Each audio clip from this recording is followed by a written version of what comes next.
The woods in the Appalachian Mountains are full of mushrooms, snakes, and ghosts. Knowing how to distinguish the friendly ones from the dangerous ones is essential, but it's a skill you can learn with some dedication. Today, we talk with Whitney, otherwise known as Appalachian Forager, a woman who could probably identify every living thing and non-living thing in the woods around her home in Kentucky. And you bet she's seen some pretty terrifying ghosts. Light the wood-burning stove and settle in for some stories. Today on Homespun Haints. Hello, Hainted Loves. Welcome to Homespun Haints. I'm Becky.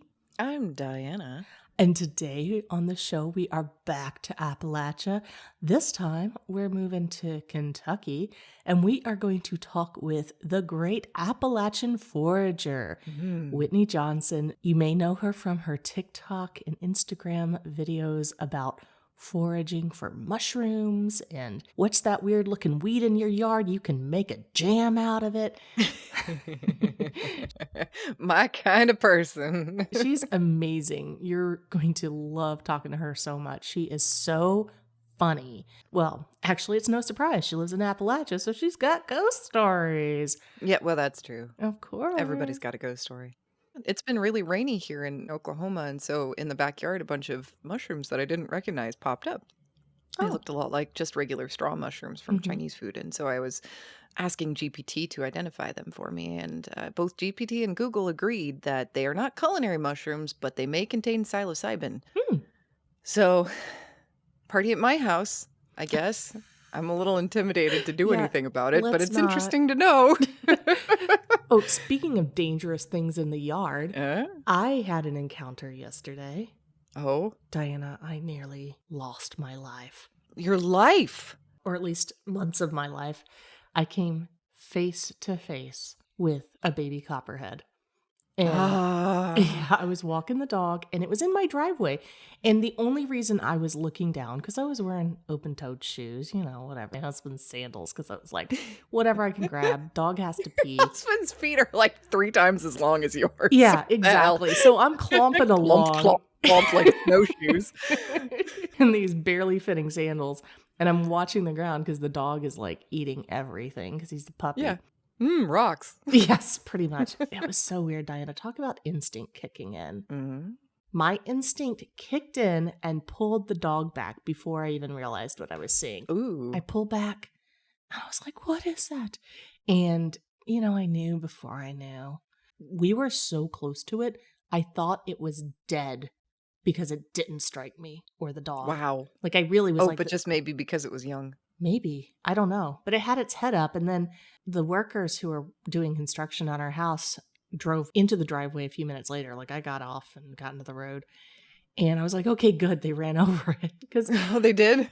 No, it was still alive. It must have slithered away because I went down the driveway looking for the little corpse because I didn't want to kill it. I don't want to take a life. But if it accidentally happens to get under somebody else's tires, I'm not going to be that sad. Because it could kill you. It could kill me. If it grows up and has bibbies, it could kill your whole family. So yeah, probably not too sad if it gets run over by workers. Although I wonder if there's a service where people rehome poisonous snakes out into the wilderness in Tennessee where they belong. Actually, that did happen. We had an incident when I was a kid. Oh. No, this is such a sad story. So, I mean, it's sad if you love snakes. Trigger warning, if you love snakes, you will be saddened by this story. As I say while giggling, I'm terrible. This is in my hometown in Kingsport. My parents had a couple tons of mulch delivered. I don't know where this stuff came from. You can just have mulch delivered. So they just had it delivered, and it just stayed in the driveway like a broken down car for months until they got around to dealing with it. I've got some of that in my backyard right now. Doesn't everybody? So we had enough cars parked in the yard. So what's a pile of mulch? What's a pile of mulch? Because, you know, my folks, they tried to be bougie, but they're like, we're going to put mulch in our yard. So they have this like massive pile of mulch that is literally larger than the old beat up 85 Chevy Blazer that's sitting in the yard next to it. And my mom was slowly like just getting around to getting out there with some shovelfuls and putting it around the little plants in our front yard. I think that was the third or fourth day. I hear screaming because I'm home. It's the summer. I hear screaming. And I run outside and I'm like, Mom, what was it? She's like, there was a snake. It had burrowed into the mulch pile and wrapped itself around its little babies, its little eggs, and decided it was going to chill out there because it was warm and moist. Slowly decaying. Yeah, like snakes, vampires, they all love those environments, right? Mm-hmm. Yeah, so it's like a coffin for snakes. Right. So my mother, like, again, just freaks out and screams, Mama Snake's like, I love my babies, but you're scary, lady. So it races off because it was a black racer. It races off. Well, my mom, I don't know how she doesn't know this much about snakes. She grew up in Central Florida. She didn't know what it was, but she saw it had a triangular head and markings on its back, as black racers do. So she was like, it's venomous, it's venomous. That's how most people would spot a venomous snake. Am I wrong? Mm-mm. Painted loves? Don't you look for that triangle head? I mean, I did when I saw that baby copperhead. And of course, there was a part of me that was like, it could just be one of those snakes that looks like a venomous snake. You know, how like a king snake looks like a coral snake or whatever the hell it is. Mom's like, ah! And she takes those poor little leathery eggs, because they're leathery. Have you ever felt snake eggs? They're so cool. They feel like leather. Ew. Oh, snakes are cool. I remember my AP bio teacher used to talk about the viscosity of snake urine, how it was like toothpaste. Like toothpaste? Toothpaste, yes, because they conserve so much water. And I just loved hearing that. That was like how I learned the word viscosity. And every time I hear the word viscous or viscosity, I see in my mind this like yellow toothpaste texture, just like... Always remember to squeeze the snake from the end when you're rolling the tube up. Don't squeeze from the middle. That's rude. Yeah. Well, anyway, so snakes have these eggs that are like, they're not hard shells. They're very leathery and they're kind of misshapen. I mean, you can tell they're eggs. They're like about the size of chicken eggs, or at least the snake's eggs were. Interesting. Are most reptile eggs like that? I don't know. That's the only reptile that ever laid eggs in my mulch pile. So that's the only one I know about. Fascinating. Wow. Okay, so what'd you do with the eggs?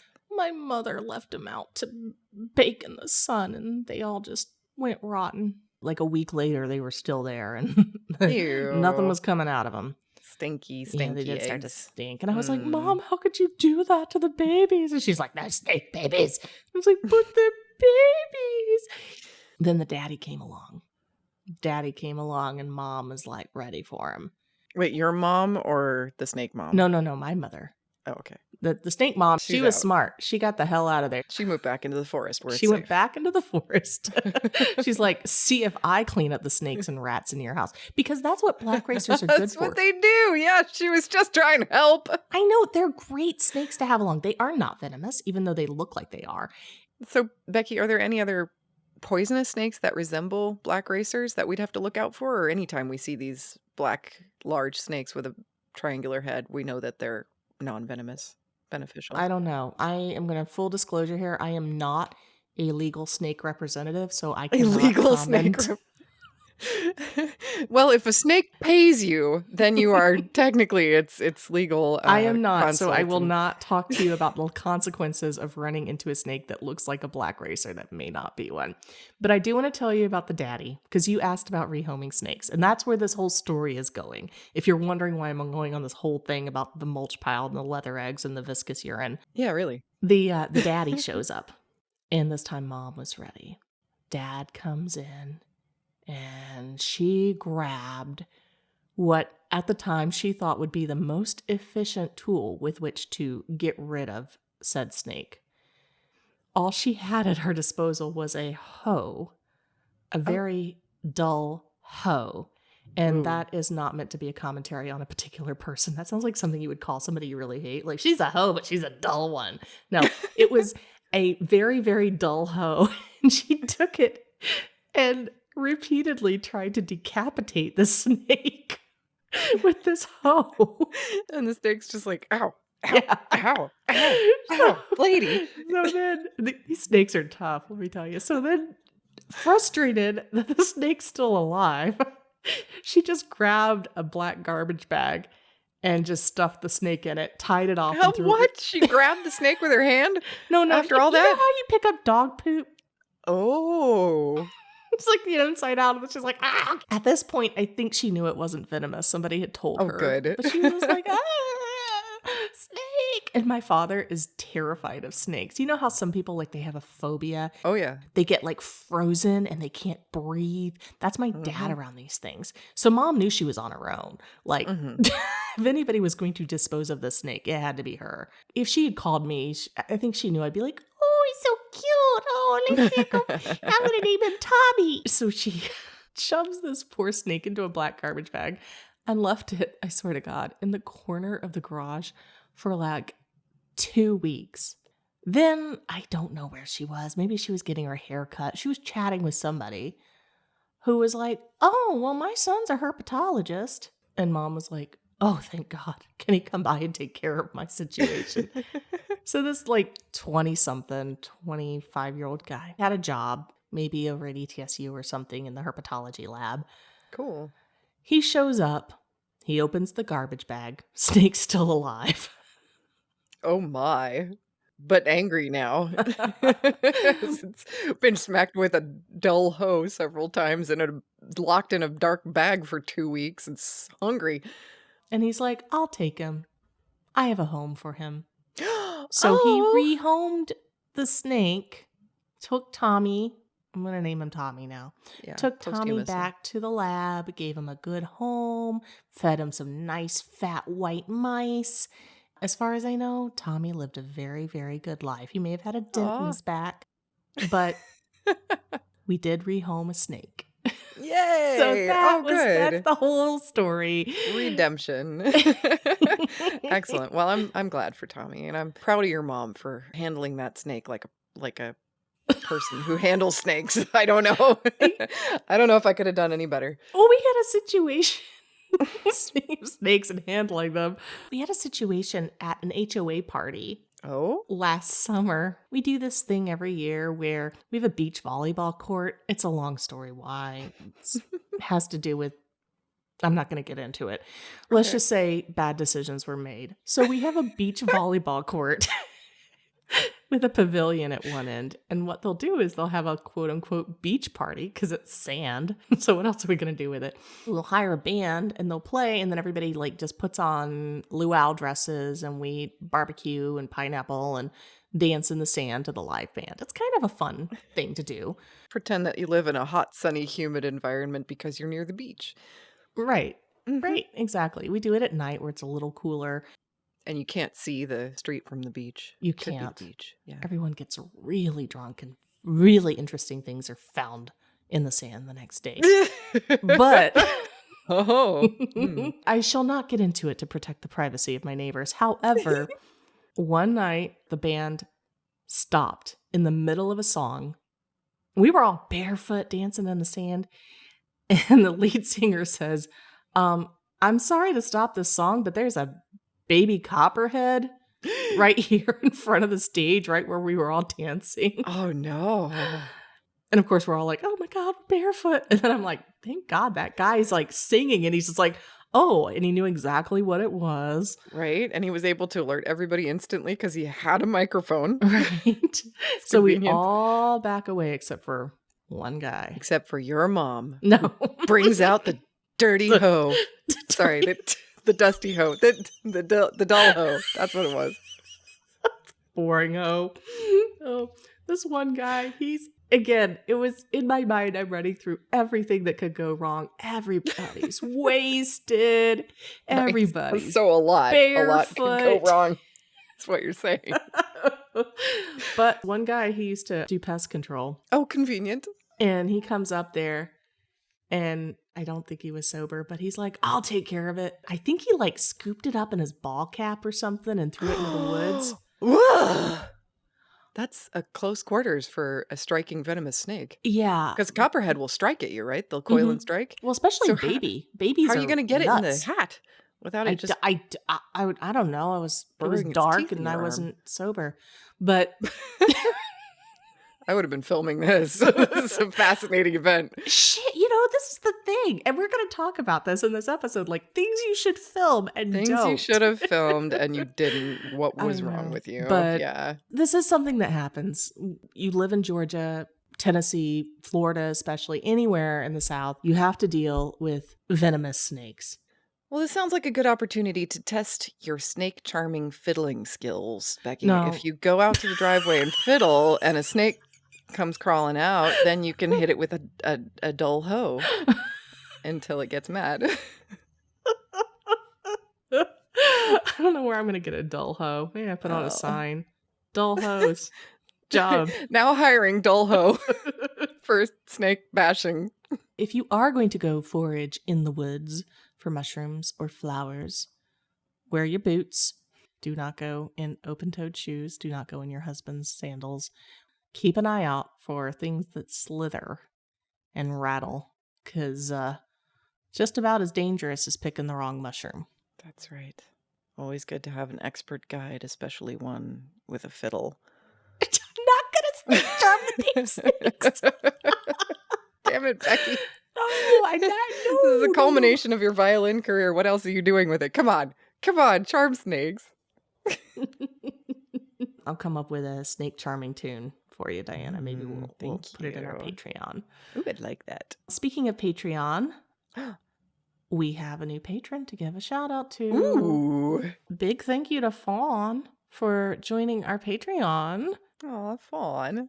Fawn, thank you so much for converting to a free member to becoming a paid member of our Patreon. This is what allows us to keep going, honestly, is our Patreon. Which is why we invite you to become a patron of Homespun Haints. And at any level, you can access all of these normal episodes ad-free. And for those of you that are not a member of a Patreon, let this be a lesson to you.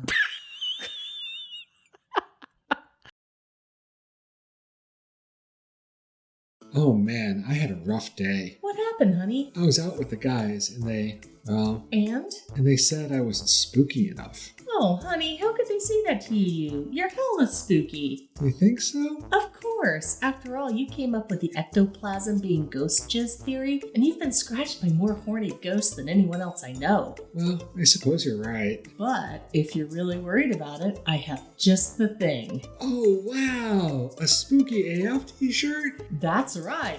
Our Spooky AF line comes in shirt, sweatshirt, pillow, and even a high-quality mug. Man, those are super awesome, especially for something with profanity on it. What's even better, all these items were hand-lettered exclusively for Homespun Haints by world-renowned calligrapher Nikki Malik. Holy ghostly cannoli, that's amazing. From now on, whenever you brandish your Spooky AF gear, no one will accuse you of being boring. Yeah, I'm spooky AF. Visit homespunhaints.com for all Spooky AF merchandise.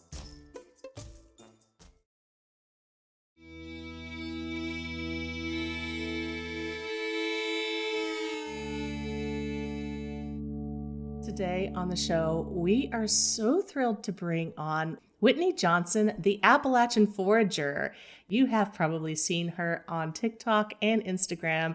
She's very, very popular. She's got some great recipes, some great tips for how to handle the snow, how to handle your tomatoes, how to handle your mushrooms, everything you can find in the Appalachian Hills. She's just hilarious. I am so excited to talk to her. I know this is going to be a lot of fun. Whitney, thank you so much for being with us today. Welcome. Thank you. That was quite an intro. Can I use some of that? She'll tell you how to handle the snow and your tomatoes. What can't she do?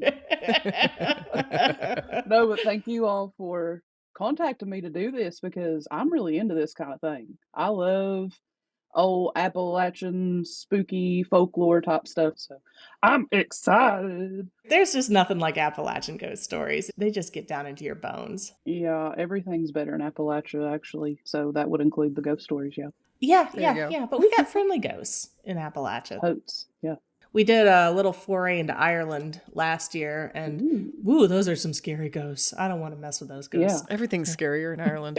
I've actually been to Ireland. I don't get out of the holler much at all, and I did travel to Ireland in high school, Uh-huh. and that just brings a whole new. I forgot something crazy happened to me in Ireland. All right. Okay. So you got an Irish Okay. ghost story too, I've huh? got an Irish ghost story. Who would have thunk Cool. this holler baby went to another country and got to experience a foreign ghost? But yeah, Nice. I'm glad you said that. I love Ireland. And Ireland and Scotland really puts me in the mind of Appalachia with the terrain and the way that it looks. So I think that that's why I was so drawn to it to begin with. But gorgeous country and cool ghosts. Yeah. So we'll have a little intersectional, multicultural story going on Yeah. today. Yeah. I bet Nice. nobody was expecting that from this Eastern Kentucky girl, but here I am. So where exactly in Kentucky are you at, if you don't mind sharing? Eastern by God, Kentucky is probably what most people would say. We always say counties. When people ask where you're from, you say the county. I'm from Lawrence County, and I'm like as far east as you can go, right up against West Virginia. All right, so really in the mountains Yeah, there. I could spit and hit West Virginia from my house. Okay. Uh-huh. So you probably do end up going into West Virginia a lot. Yeah, I like to lollygag around those woods too. So tell us a little bit about your foraging, because that is what you are. You're the Appalachian forager. So chat a little bit about that, and maybe if you even want to share something people may not know that might be growing in their backyard that they could potentially eat without killing themselves. If we're just going to talk about mushrooms, I'm not going to recommend any Yeah. on here because that could really do some damage. You need some pictures and more explanation. But what I do, and I've been doing it for about going on 3 years now. Started a TikTok. My friends had to like beg me to do it. I didn't want to. I thought it was stupid. But I wasn't getting anywhere on Instagram, and people were starting to like really worry about me. Why is Whitney posting pictures of mushrooms? Like she went off her rocker. Because like other friends are posting, I went out to the club last night, and I'm posting, here's a Lactarius indigo milk cap. And like she's done lost it. But anyway, I make educational videos to try to teach people how to responsibly, ethically forage for mushrooms are my main thing, but I don't discriminate against any wild edible, and I love free food, obviously. But I do plants, herbs, fruits, veggies. Basically, if it grows out in the wild, I show people how to turn it into food, or I also do wellness type things, herbal remedies, tinctures, teas for whatever ails you, because I'm a firm believer in that nature provides us with the best medicine, and there's something out there for anything and everything that's bothering you. So, yeah, I just try to show people what they can go out there and get out of the hillbilly grocery store that is the woods and how to put it to use, and also make like really bad jokes while I'm doing it. But I want it to be approachable and fun because sometimes, and this isn't on every social media content creator, of course, sometimes they try to make it a little bit too pretentious and howdy towdy, and it seems way over your head. And you're like, well, heck, I can't do that. What the heck is he even saying? What is a Latin binomial? And it doesn't have to be that way. I'm self taught 100%, just started it a few years ago. I'm a shining example of starting very bare beginning minimum. And, I've gotten myself to a point where I feel pretty confident in IDing most plants and mushrooms that I see. So I want it to be fun, approachable, attainable, and gotten a lot of good feedback. A lot of people are like, look, my husband, he hates me because like I've made all these salves and jellies and I don't have anywhere to put them. And he's like really mad, but look at all the stuff I made because of your videos. I'm like, yes, sissy cat, yes.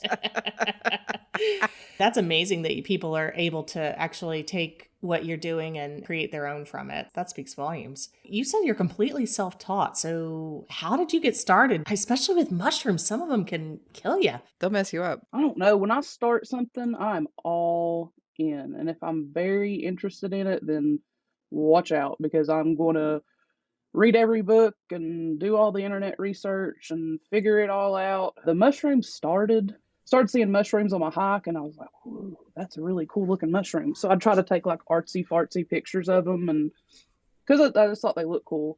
But then it spiraled into, well, what is it? Can I eat it? Will it kill me? Can I poison someone with it if I needed to? Not that you would, but Never, never. Will it make me see the Lord? I want to know everything about it. So it just really snowballed, and we're still rolling honey because there's so many mushrooms out there. And I learn something new every single time that I step foot in the woods. That's what I love about this hobby of mine, which I guess you would call a career now, which is crazy. That's awesome. The best part, I think, of the whole thing is, like we were talking about, the feedback of people saying, I went out and I did this because you made it to where I felt confident enough to do it. And I love to see that because nature is my medicine. And I love to see people getting that joy from it that I do too. And you mentioned the bad jokes. You are hilarious. Thank you. That means you have bad sense of humor. Yeah. No, I'm kidding. I think the very first video I saw of yours, which it's certainly not the last that went viral, but was the one where you were showing how to sled down a mountainside and all the steps you go through. Mm-hmm. You know, it just brought back so many memories. We didn't have any fancy coats or boots. Right. We just stuck our feet in Walmart bags and taped them shut. And Absolutely. the tote lid, oh my gosh. I remember sliding down a hill on that and nearly getting hit by a car. Mm-hmm. If your sledding did not involve a near-death experience, you are not from Appalachia. Right. In that video, I say, wear your blaze orange in case you get a concussion. That way you're easier to spot in the snow. And that did happen. Like, I have been concussed a couple times from my sledding endeavors as a child. That's probably what's wrong with me.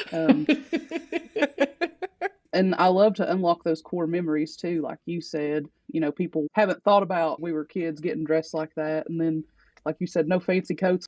I got a lot of, and nothing against Midwesterners, okay? But they would comment and be like, why don't you just wear wool? Well, I'm sure they don't talk like that. Why don't you just wear wool? And I would just be like, do you think that in my single wide trailer that I had a wool sweater to put on? No. I'm layering up with my dad's old, like, greasy t-shirts. Yes. It's what we do. I remember my dad finding an old tarp that he had used on the back of his pickup because I wanted a slip and slide so bad. And he grabbed that old tarp and put it in the backyard and put a hose on it. He was like, well, kids, there you go. And it works like a dream. That sounds equivalent. Well, this one was a little rough, but I got some tarp burn, but whatever. Tarp burn. Another thing that most Appalachians have done. Get tarp burn. Well, you have ghost stories. You just mentioned that you had an experience in Ireland. If you would like to start there. So I was in high school and they had a thing where they took some kids to Ireland and Scotland for 10 days. I was 17. I was 17 because I was below the drinking age. But in Ireland, if you can see over the bar, that's how you get served. So that's what happened. Now that I'm thinking about it, this was in Scotland, okay? But I just, connect the two because it was a trip. So anyway, here they have these high school hick Kentucky kids. I think there was a group of maybe like 12 of us. And there was this hotel in a little cutesy little like cottage setting in the middle of nowhere. And it was called Palmill, Scotland, where we stayed. And the hotel was called the Hotel Gartwinsian. Like I said, in the middle of nowhere. When we got there, we were actually the only guests at the hotel. The owners were like super cool and they would like let us drink at the bar and play pool and just roam around. And it was very like gothic looking. The building itself was, and it was massive.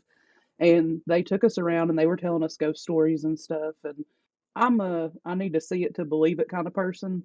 So they're going through and they told us that a woman had committed suicide and hung herself in one of these rooms in the hotel years ago. And they were trying to spook us and flip lights and stuff like that. So I was, of course, like, they're probably just making that up. Anyway, middle of the night, our chaperones are asleep. Again, we're just raising all kinds of cane as unruly high school kids in Scotland. And so we were like going to room, and I had a candle lit. Why? I don't know. It just seemed right. And I was walking around with like a candle.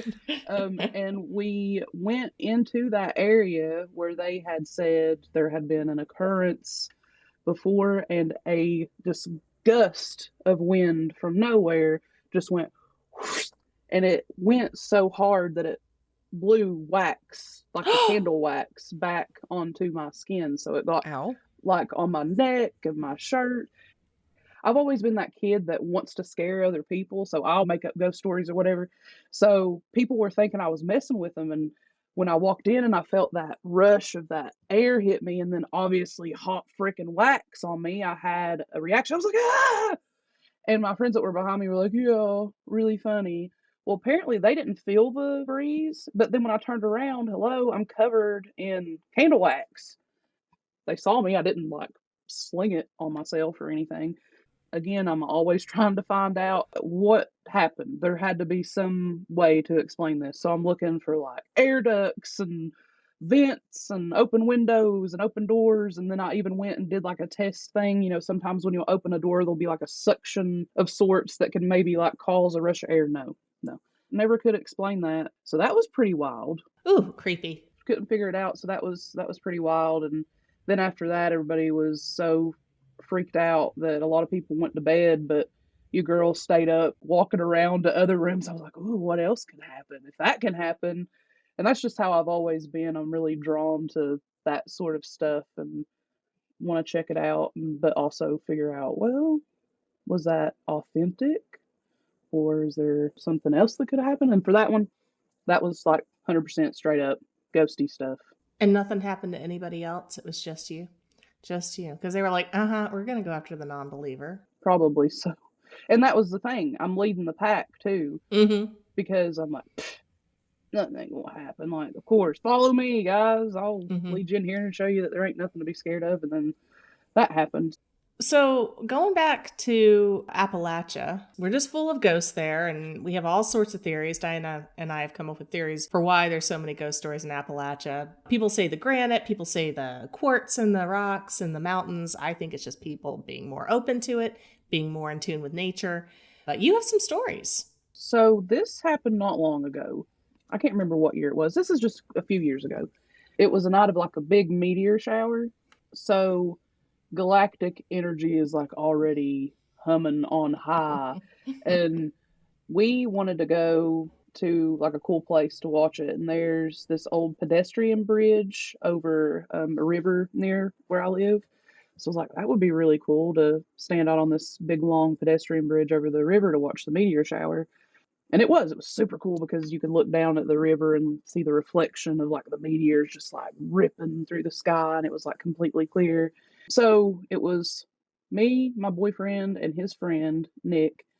We were on the bridge and I saw this orb of light, and it was kind of traveling under the bridge but along like the river's edge, like the riverbank. To me, it looked like somebody on a bicycle with a little like flashlight on it. There was a little trail that you could have ridden a bicycle on. So I wrote it off as someone's riding their bike out here in the middle of the night, which that's ridiculous. Nobody's out riding their bike. But in my head, this is what I'm doing. I'm trying to, figure it out. So we see that light, but then all of a sudden this light is on the other side of the river and it's in the trees. And I liken it to like the glow of a incandescent light bulb, like the old timey looking light bulb. So I'd see it there and then it would disappear. And then it would show up over on this side, like in the tree line over here. And okay, I was like, lightning bug. No, that doesn't make any sense. It's too big, it's too fast. But usually it would turn on, turn off, quickly show up somewhere else, and we're kind of following it around. Well, then it did get to the point where we could see the tracer of it. It would whoop, like fly across, and we would see like a zip of light behind it. No, it was not meteors because it wasn't above us, and I wasn't looking at the river. I'm watching it at eye level. We kept watching it, and we were just so enamored with what was happening. Still, I can't figure it out. Nick is kind of down the bridge from me a little way, and it just stops whoop, right above his head. Whoa. And it holds, and it just stays there. My boyfriend and I say, Nick, it's right above your head. He's like, oh, yeah. And he looked up, and it just went shroop, and just straight up and just went away. Whoa. Then we look down into the river, and we start to notice two murky, dim lights in the river, which almost looks like a car's headlights, like a submerged car.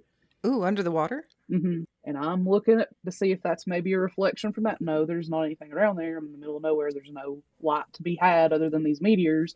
So we see those, and we're just stunned at what is happening. the entire time, okay, we live in a time now when something crazy happens, what's the first thing you do?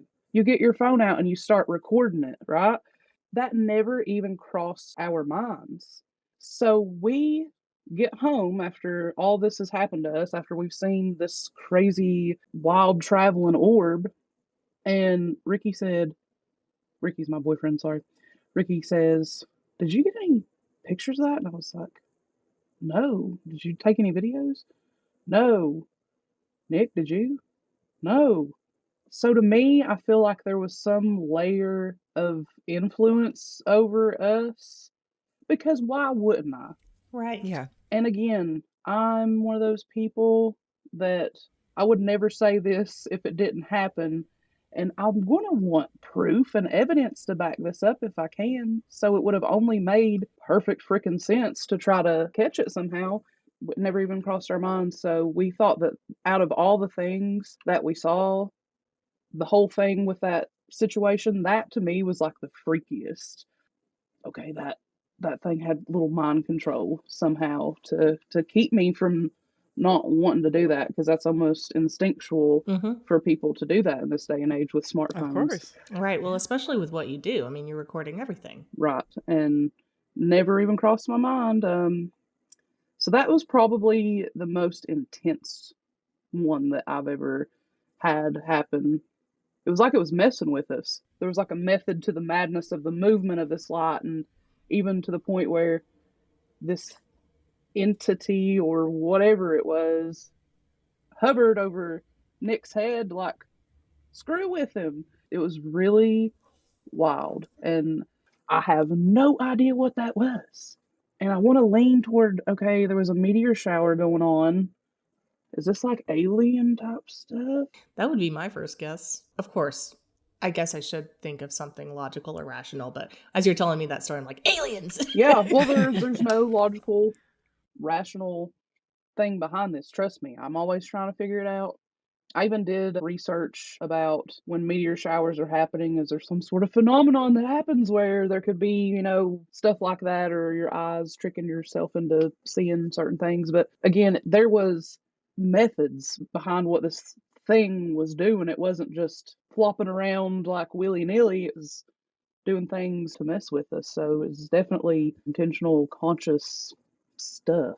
Weird. And it had to have been projecting light from itself rather than just some kind of a reflection, because otherwise it Right. couldn't hover above somebody's head when there's nothing there to reflect off of. Exactly. And another thing that was strange about it, that you mentioned, that it was a glowing orb of light, but it didn't necessarily illuminate anything else around it. Oh, So okay. in the tree line, when it would show itself, we'll say, there was no actual illumination of like the leaves around it or anything. It was just a very specific little dot there. That doesn't make any sense either. How long would the light stay on before it would blink out and go to a different place? It was like random. I would say, a couple seconds, enough to be seen, and then it would go off, go somewhere else. And then, like I said, it started to stay more consistent and glowing for longer. And then it really stayed on when it got above Nick's head. Yeah, that's definitely not lightning bug behavior. Yeah, and it was way too big, way too fast. Mm-hmm. Did it have a specific color to it, or did it make a sound? Did it invoke any emotions or anything like that? No sound. It was just like white, bluish hue, I would say. Emotions? Yeah, I was like, what the hell? But no like specific anything other than ignorance, I guess, because I didn't even think to do anything to try to catch it. So it wasn't scary or threatening in any way. I was not scared. I don't think any of us were, because when we talk about it, no, we never felt threatened or in danger, because it went on for so long till it was where we were almost used to this. Does that make sense? It was, oh, okay, well, I guess this is just what happens in our world now. And because we stayed there for the whole meteor shower, and it didn't happen throughout the entire time, but it was a pretty decent amount of time that little feller was messing with us. And the lights under the water, they didn't appear until after that guy left. Right. But we did see that orb again afterwards. And those lights under the water, they didn't stay on, I'll say, for a very, very long time, but long enough for us to look at it and be like, did someone wreck their car into the river? There's no road and it's a pedestrian bridge, so there's no cars on the bridge. I don't know what that was all about, but it was definitely something else that happened that cannot be explained and was a little creepy. And you've never heard anybody in town telling any legends about lights in the mountains or at the river or at the bridge? No. How unfortunately frustrating that it suppressed your desire to take out your phone I and video it. I know. What a bitch move. Right? That's like the biggest dick move ever because, Oh my God. again, I could have had this evidence to show people. Right. I'm a strong-willed woman and ain't nobody gonna tell me what I can and can't do, but apparently this little ball of light was like, not today, Whitney, you ain't filming me. Because imagine like being able to freeze frame that and seeing it like pixel by pixel. Oh my gosh. Zoom in, Nuts. see if there's a little fairy inside that light or a little angel or something. Oh, and also I was completely sober, okay? No hallucinogenic drugs had been ingested on this evening that this happened. No mushrooms. Well, there probably were culinary mushrooms, but not the trippy ones. Even if you had, the chances that all three of you saw the same exact thing at the same time.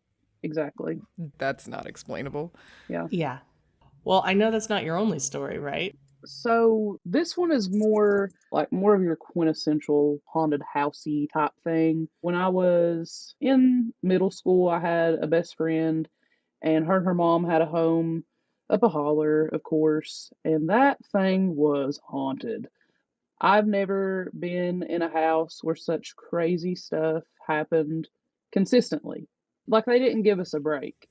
It was constant to the point, and they're not very religious people, but they had the house blessed. They did all the things to try to clear out demons or negative energy and evil spirits, all the things, and it never helped. I'll say that. So my friend and her mom that lived there, they would tell me all the crazy stuff that would happen. And again, I'm drawn to the spooky things, so I was like, bet, all right, let's go. I want to see this. But the first thing that I got to witness, so she had a brother that was older than us, and he didn't stay there all the time. He'd go spend the night with his friends a lot.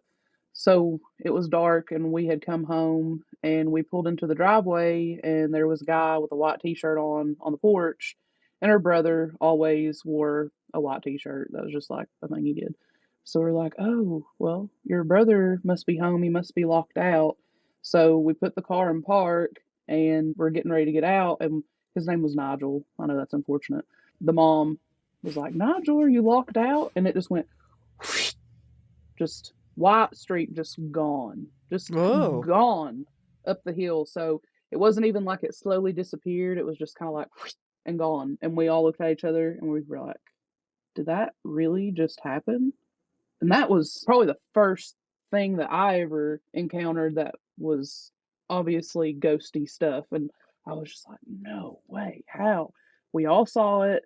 There's no way to even begin to explain that. So that was the first thing that happened. Her mom had a room, and sometimes when I'd spend the night, I would sleep in her mom's room. Sometimes I would sleep in her room, and her mom would like sleep on the couch, whatever. But anytime that I slept in her mom's room, I would have the most terrifying night terrors, and I never had them anywhere else. But we're talking about, the kind that you wake up, open your eyes, you're paralyzed, and you see, all the things happening around you. So it always was very demonic in nature of what I would experience. I'd feel like I'd be held down, and there would be these things around me that were what I'm in my head looked like demonic beings, and they would chant like this really wild thing that What?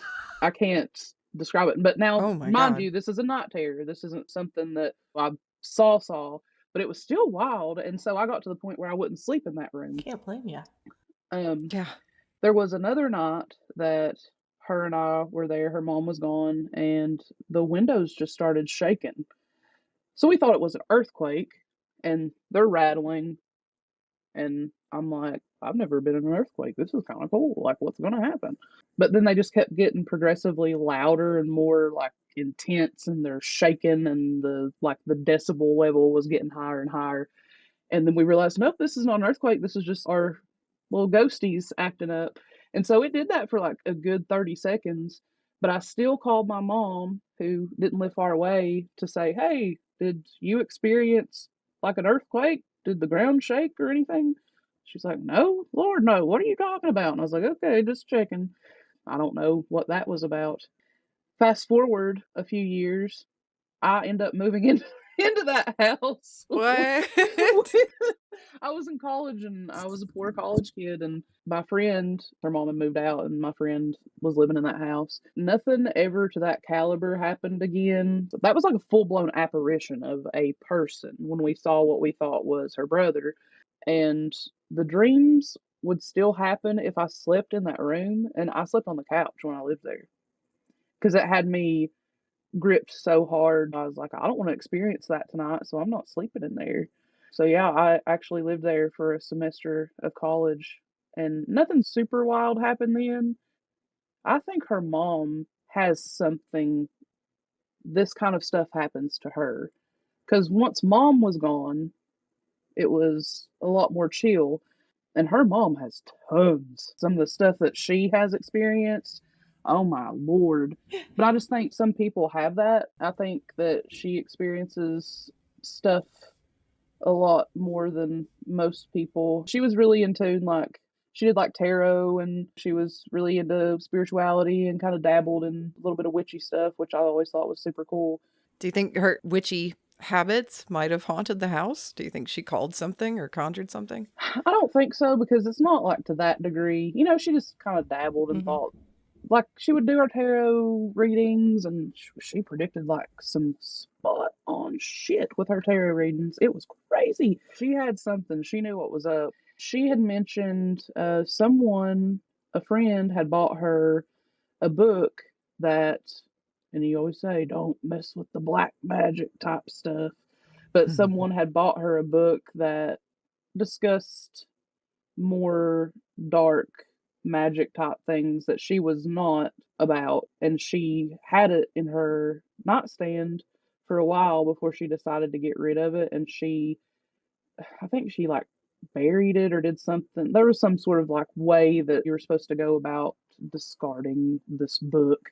She said that she felt that the activity was much more frequent when that book was in the house, and when she decided to get it gone, she felt like it kind of leveled out a little bit. I mean, it never really fully went away, but yeah, I feel like that she herself definitely had something to do with all the wild occurrences.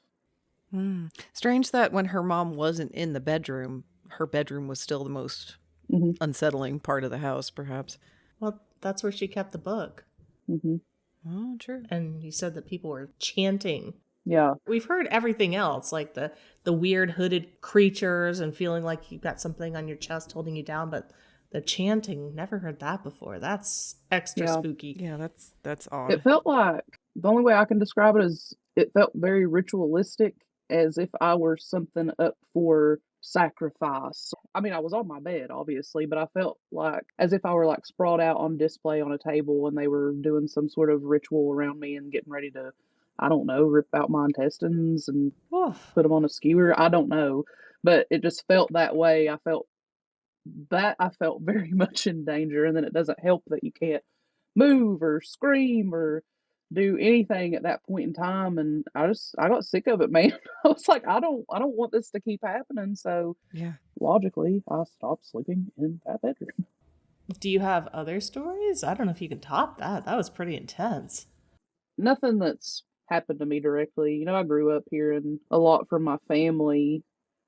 My papa, he had lots of ghost stories. There was a repeat one that my dad and my uncle and my papa had seen. There's a place called Morgan's Creek in Lawrence County that there's been a lot of people report seeing. And it sounds really goofy, but it's a man, but this sounds so stupid. It's a man's body, but it kind of has like the head of a catfish. that they have reported seeing, and I thought it sounded dumb as hell until I found it written somewhere. There's like some old Lawrence County history book, and there's been multiple sightings of this catfish guy. So I heard that a lot. I've never hung out at Morgan's Creek and seen the catfish man, but I don't think that that's just a fluke that many people have seen something like that. And I don't mean like just like a catfish. Like it's not an actual just catfish head on a man, but they talk about it like being elongated and kind of like a very big mouth, like a big how a catfish looks. You mentioned your papa and your uncle and your dad. Did they see Catfish Man? Mm-hmm. All three of them. Yeah. Yeah, they would go hunting up that way, and they all described like the exact same thing. And then there's people outside of my family who've seen it. And then when I saw it in that Lawrence County history book, I was like, dude, what? No way. I thought they were all pulling my leg.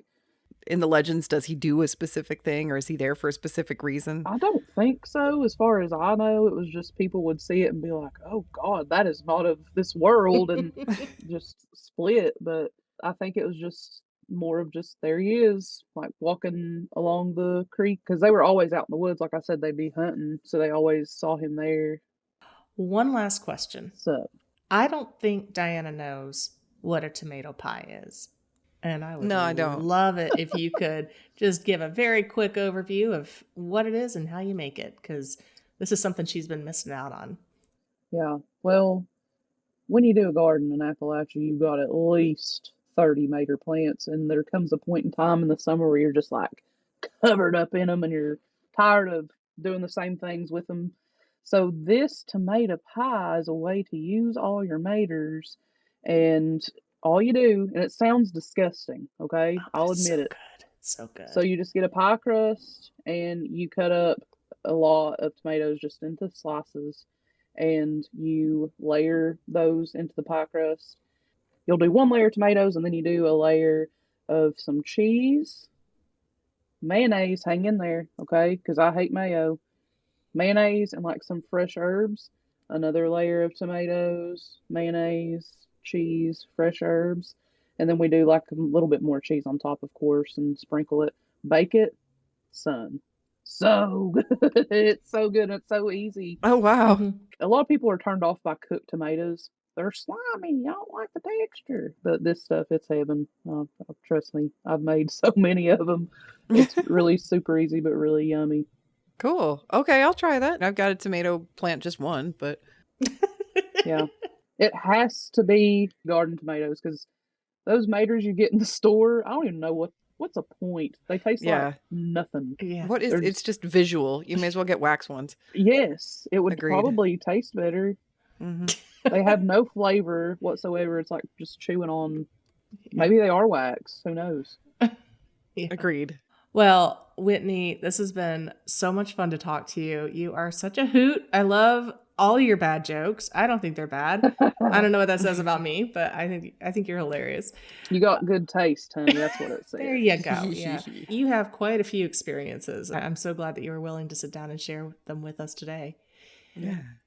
Well, thank you so much. I appreciate y'all. So everybody, you've been listening to the Appalachian Forager, Whitney Johnson. She is available on TikTok and Instagram and Facebook as Appalachian Forager, and then also AppalachianForager.com. Is that correct? On TikTok and Instagram, it's at Appalachian_Forager, and then on Facebook, just Appalachian Forager. Okay. If you don't follow Whitney, you absolutely should. Not only will you have a laugh and you'll learn how to sled down a hill on a tomato, but you will also Tomato greased with mayonnaise. but you'll also learn how to can those weird little purple flowers in your yard, and You'll learn to sled on a tomato. Oh, that's a big tomato. if y'all don't have tomatoes big enough for that in your garden, what are you even doing? Yeah, are you just doing? give it up. It ain't worth it. We'll make sure that in our show notes at homespunhates.com, we'll have links to all of Whitney's handles where you can find her on all of the socials and her website, and link to a few of our favorite videos on there too. Hainted loves. Just remember, next time you go to the Hillbilly grocery store, keep a body cam on, because Catfish Head Man is out there somewhere. waiting for you to have a spooky day. Homespun Haints is hosted by Becky Kielimnik and Diana Doty, and produced by Homespun Haints Media LLC. Editing and music by Becky Kielimnik. Show notes by Diana Doty. If you have a ghost story and you'd like to be considered as a guest for this podcast, please visit our website at homespunhaints.com/submit.